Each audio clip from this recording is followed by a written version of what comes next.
নমস্কার বন্ধুরা, আপনারা দেখছেন কুকিং হাবুজা অনিমা। আজকে পেঁয়াজ রসুন ছাড়া সম্পূর্ণ একটা নিরামিষ রেসিপি তোমাদের সাথে শেয়ার করব। তার জন্য দেখো এখানে কিছুটা সজনে ডাঁটা নিয়ে নিয়েছি। এবার এই সজনে ডাঁটার সাথে যা যা লাগবে সেগুলো সব আমি রেডি করে নিয়ে ফিরে আসছি, সঙ্গে থেকো বন্ধুরা। এদিকে দেখো গ্যাস অন করে একটা কড়াই বসিয়ে দিয়েছি। কড়াইটা এখনো গরম হয়নি। কড়াইটা গরম হয়ে গেছে। এবার আমি এখানে দিয়ে দিচ্ছি সাদা তেল।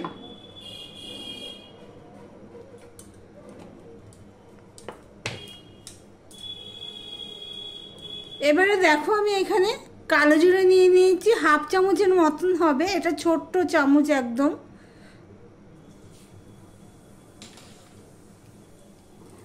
আর এদিকে দেখো আমি নিয়ে নিয়েছি আলু কেটে। আলুটা সজনাটার সাথে ম্যাচ করে লম্বা লম্বা করেই কেটে নিয়েছি, দেখতেই পাচ্ছ। এই আলুগুলো আমি কেটে ধুয়ে নিয়েছি। এবার দেখো কালো জিরেটা ফোড়ন হয়ে গেছে। কালো জিরে ফোড়ন হলে দেখবে একটা সুন্দর গন্ধ বেরোয়। সে ফোড়ন হয়ে গেছে, ফোড়নের একটা গন্ধ বেরিয়ে গেছে, দেখবে আবার পুড়ে না যায় যাতে। এবার আমি আলুগুলো দিয়ে দিলাম।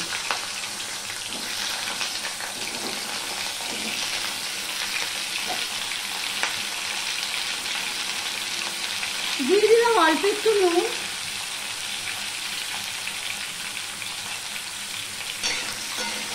আলুর পরিমাণ অনুযায়ী আমি নুনটা দিয়ে দিয়েছি। এবার কালো জিরে দিয়ে আলুর সাথে আমি ভালো করে এটা ভেজে নেব, ঢাকা দিয়ে দিয়েই ভেজে নেব।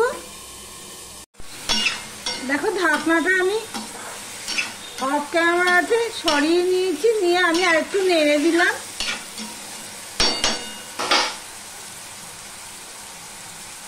তখন তো হলুদ দিইনি, আমি এখানে একটু হলুদ দিয়ে দিচ্ছি।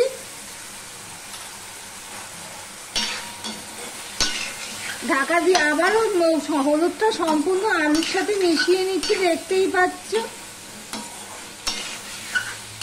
সম্পূর্ণটা মিশিয়ে নিয়েছি। এবার আমি আবারও ঢাকা দিয়ে দেবো। গ্যাসের ফ্লেমটা আমার লো টু মিডিয়ামে রেখে দিয়েছি।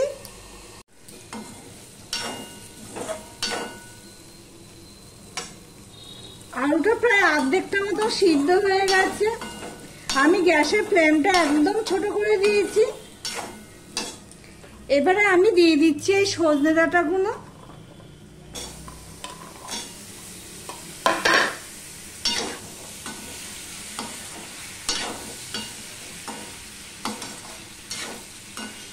এবার গ্যাসের ফ্লেমটা আমি লো করে দিয়ে রান্না করব।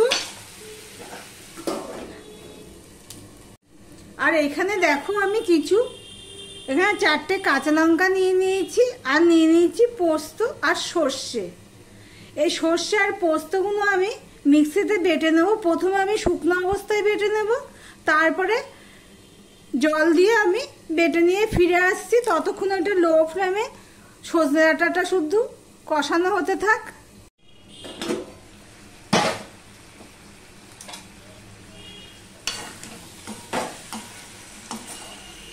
আমি একটুখানি নেড়ে দিলাম। আর এখানে আমি দেখো একটা টমেটো আমি কেটে রেখেছি, সেই টমেটোটা আমি দিয়ে দিচ্ছি। গ্যাসের ফ্লেমটা কিন্তু আমার একদম লোতে রয়েছে। যে সম্পূর্ণটা আমি মিশিয়ে দিচ্ছি, দেখতেই পাচ্ছ।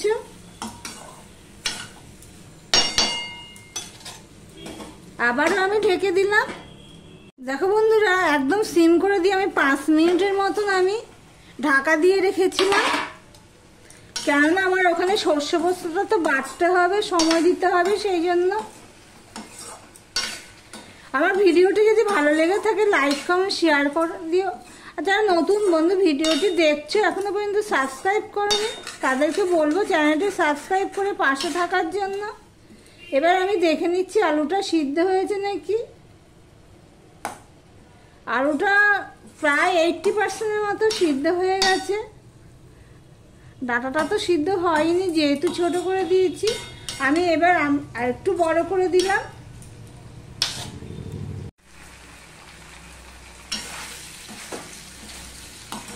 আমি অল্প একটুখানি জল দিয়ে দিচ্ছি ডাঁটাটা সিদ্ধ হওয়ার জন্য। এবার লো টু মিডিয়ামে রেখে আমি একটুখানি রান্না করে নেব। ঢাকা দিয়ে দিলাম।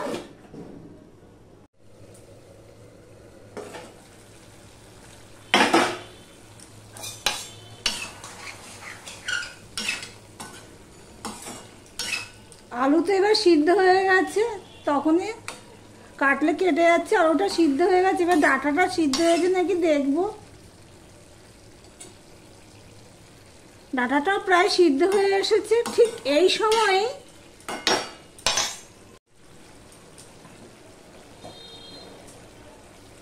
দিয়ে দিচ্ছি সর্ষে পোস্ত পেস্ট।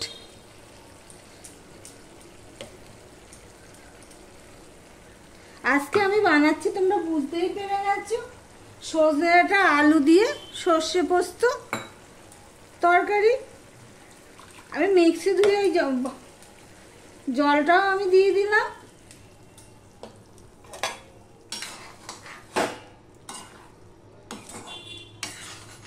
আরো একটু জল দেবো আমি।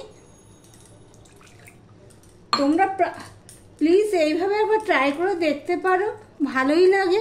আর সজনে ডাঁটাতে এই সময় খাওয়া ভীষণ উপকারী একটা সবজি বা ডাঁটা যাই বলো না কেন। এবার আমি ঢাকা দিয়ে দিলাম।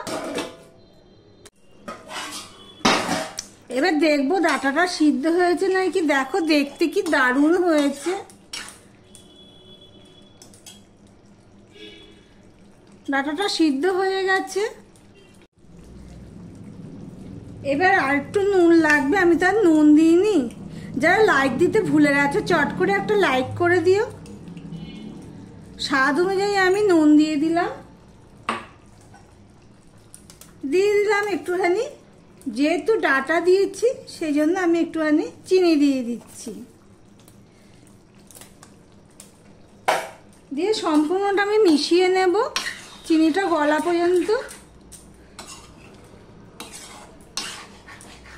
তাহলে সম্পূর্ণটা মিশিয়ে নিয়েছি, দেখতেই পাচ্ছ। যা লাগবে না পুরো ভাতটাই এই দিয়ে খাওয়া হয়ে যাবে।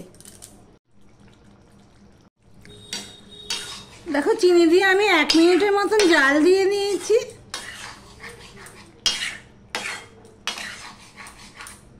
এইভাবে একবার তোমরা সর্ষে পোস্ত দিয়ে সজনে ডাঁটা খেয়ে দেখতে পারো। আর যারা করেছো তো তারা অলরেডি জানতেই পারছো, বুঝতেই পারছো কতটা স্বাদ হয়। আর যারা না করে থাকো তারা একবার প্লিজ ট্রাই করো। আমি যেইভাবে বললাম ঠিক করলাম, ঠিক সেই একই প্রসেসে। এবার এর মধ্যে আমি দিয়ে দিচ্ছি ধনেপাতা।